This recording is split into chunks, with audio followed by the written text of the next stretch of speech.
70 foot उपरे बिना सुरक्षा कवचरे श्रमिकों को काम कराइबा ठिका संस्था को पड़िला महंगा। ठिका संस्था सह आरएनबी विभाग को कारण दर्शा नोटिस जारी करिछि बौद्ध श्रम विभाग। बौद्ध जिलार बाउंशुणीरू सुवर्णपुर जिला वीर महाराजपुर संजोग पई महानदी सेतु निर्माण कार्य काम करुवा श्रमिक मानकु बिना सुरक्षा उपकरण रे ठिका नैथिबा आरकेडी ठिका संस्था काम कराउथबा देखिबाकु मिलितला, जाहाकि श्रमिक मानक जीवन प्रति विपदपूर्ण रहितला। ए घटना बौद्ध श्रम विभाग जानिबा परे घटना को तत्परतार सह नेइतला। परे बौद्ध भारप्राप्त श्रम अधिकारी सुश्री कन्याकुमारी साहू हरभंगा ब्लॉक सहकारी श्रम अधिकारी ज्योतिरंजन बारिक हठात महानदी सेतु निर्माणस्थल को पहुंचथिले आ कार्यस्थल में श्रमिक माने विपदपूर्ण भाव कार्य करुवा देखिबा पई पाइथिले, जाहाकु नै कार्य करुवा श्रमिक माननकु विभिन्न सुविधा असुविधा विषय पचारिथिले।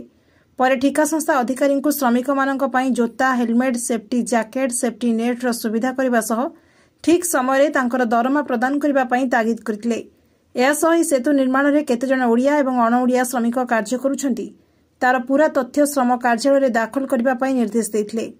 अन्यपटे घटना को नै श्रम अधिकारी आरकेडी ठिका संस्थार मुख्य एवं बौद्ध कंधमाल जिलार आरएनबी विभाग मुख्य को कारण दर्शा नोटिस जारी करिसेंती।